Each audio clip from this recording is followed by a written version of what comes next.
It's Jen here from tarotspirit.net, and I am doing your December 2017 monthly tarot reading. Today I'm using the Druid Craft Tarot. Thank you for joining me. Happy holidays, happy solstice, whatever you celebrate. I hope you have a lovely month. Okay, so let's just pull out some cards and see what's going on. Already one of my favorite cards is on the deck.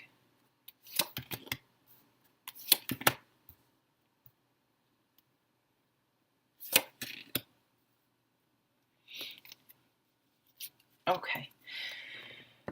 So at the bottom of the deck is the Nine of Swords. And I always read reversals. I just don't literally reverse the cards. I just sort of look at feel the energy and look at surrounding cards and figure out whether, what definition to go with. But I decided I'll just keep them reversed. But the Nine of Swords is about insomnia, worry, stress, trying to just overthink and stress ourselves into a solution to our problems. But it's in the mind. And yes, we have to think about things. We have to try to figure things out. But this goes to a place of not being productive. Sitting up, worrying, and just obsessing and thinking, overthinking things in our brain over and over and over again, rarely brings a solution. It just wears us out and drains us. Excuse me, and taking a sip of water. Worrying about past things is even less productive than worrying about something that you're going through at the present moment, right? So, and this is so me. Like, how many times we have this highlight reel of times we've effed up, right? And they'll pop into our heads, and we'll be like, we have that visceral reaction. We'll feel what it was like, our shame, our embarrassment, and we'll be like, I'll find myself going, oh, you're such an idiot. And it's like, oh my God, what am I doing? That happened when I was freaking 12. Like, how am I still holding on to that? And so just acknowledging, like, I have got to stop this. Just because someone stood me up or broke up with me in college, in my 40s, I do not need to hang on to that. I need to, yes, we can learn from our mistakes, but I need to bring some of the wisdom and let that negative highlight reel go. We can choose what we focus on. So sure, we can sit there and replay all the negative things and make ourselves feel horrible and stay up at night worrying about things that happened in the past. Or we can catch ourselves and go, what am I doing? Let it go.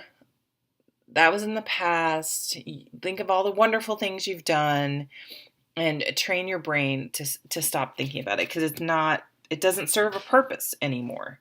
Other than, that's the question. What purpose? What are you getting out of it? Why are you still doing that? I think as Dr. Phil says, and it's a really interesting concept, we don't repeat behaviors or patterns that we're not getting something out of. And it's really hard to think, like, that's stupid. Why, what am I getting out of that? I wouldn't do it. But you know what? You don't touch a hot stove again because you get on purpose, because you get burned. And I think it's like, so we've decided that, well, I'm not doing it on purpose, right? I wouldn't have this be happening to me over and over again on purpose. But I think we really need to challenge that. And that's what, the therapy can do if you're really open to being honest and really looking at ourselves. I'm a huge proponent of therapy, and saying, well, why do I keep dating guys like that? Why don't, when I see that red flag, I say, see ya, or girls or whatever, why do I have that lack of self-confidence? Is it because I'm constantly thinking about negative things and I just can't let it go? I can't move on. Like, what purpose does that serve? And if it serves none, then why do I keep doing it? Is it a lack of discipline, bad habits? I mean, anything we do like that is an addiction, is a bad habit. So if we're, that's why I don't have it out here, but the devil card, like, is sure can be about drug abuse, alcoholism, but most of us, our biggest addiction is our negative thought patterns, that we're just that negative tape that just plays and plays in our heads, and it just it's just so detrimental to our happiness and to relationships and everything. It I can't stress enough how damaging it is and how important it is to find tips and tools and tricks, whatever works for you, not to play that negative highlight reel.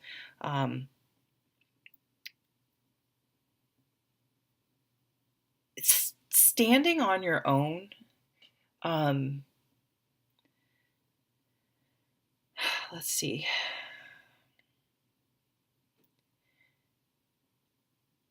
Being alone, I think, and one thing I see a lot, and there are plenty of people who have met someone as a younger person and have been with them forever and are perfectly happy. So I'm not saying that standing on your own or being alone is a prerequisite for happiness, but I think a lot of people's insecurities do cause them to stay in relationships that are not healthy, in job situations that are not healthy, to have friendships that are not healthy, because we've been conditioned to not give up on people, to not give up on situations.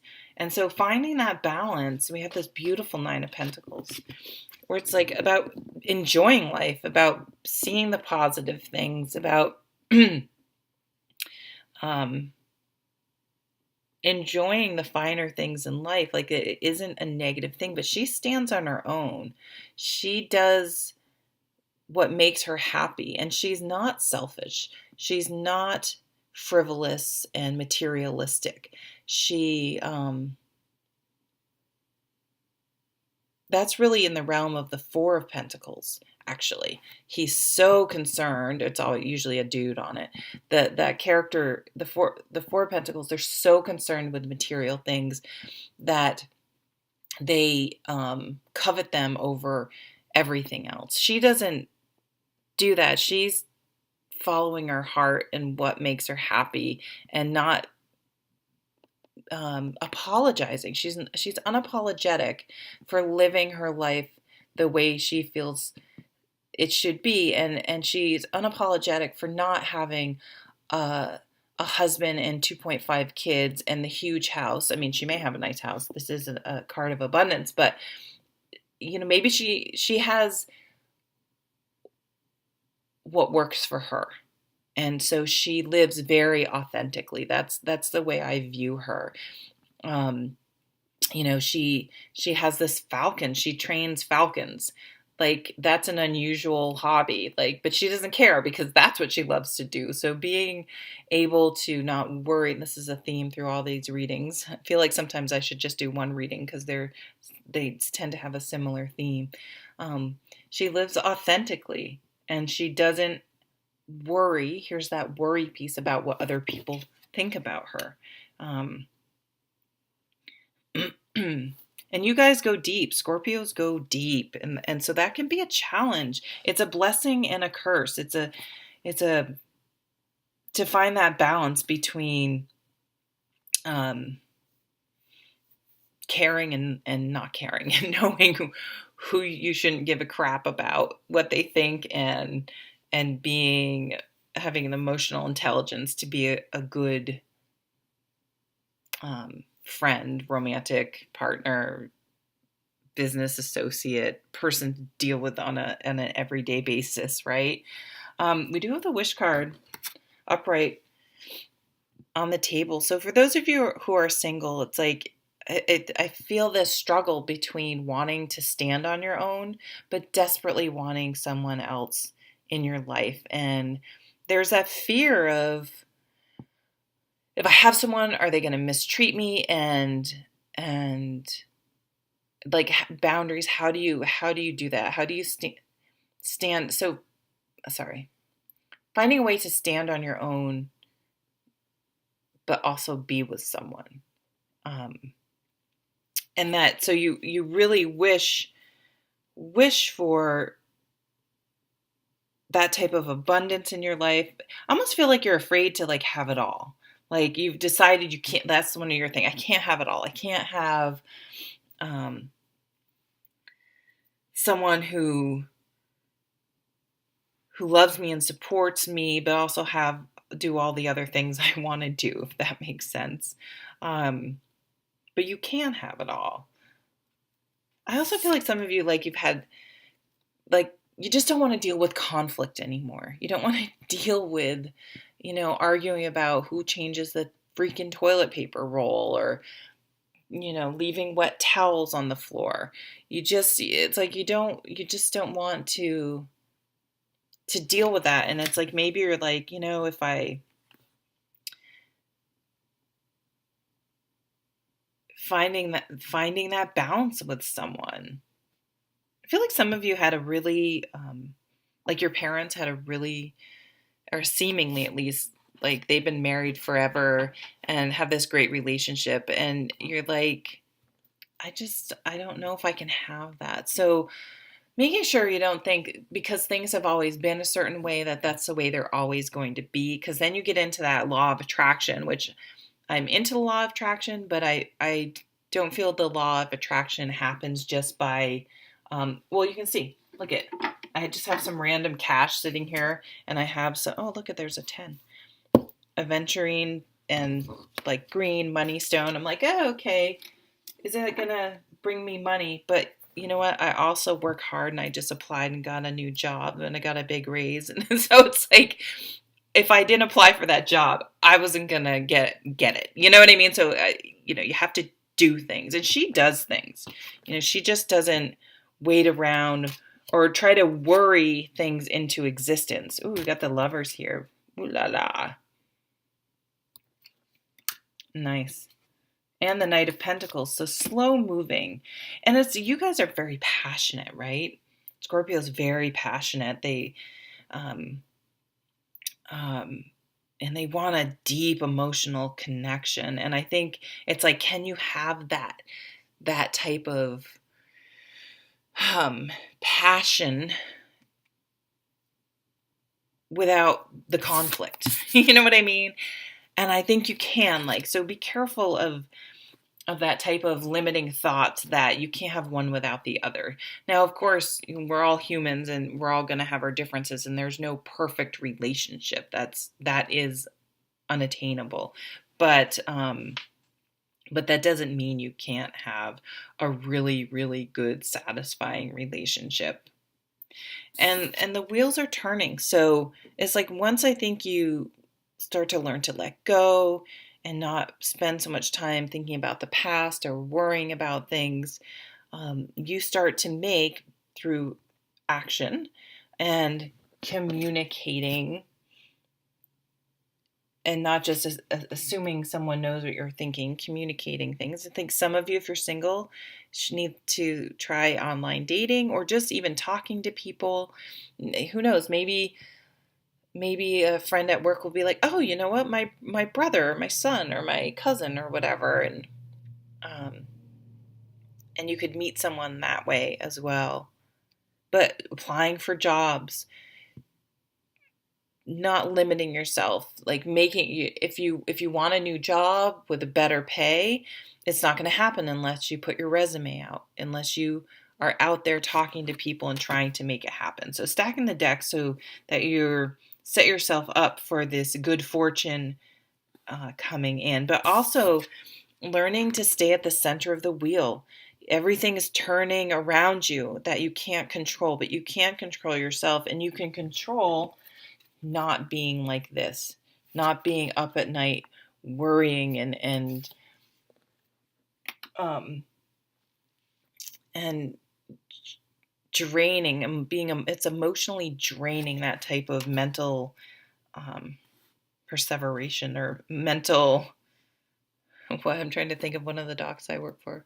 Oh, he calls it verbal diarrhea, but it's like mental, like just like this, just having all these shitty thoughts in your head all the time. Like, no more. Like it's just not beneficial, and finding a way to stop that.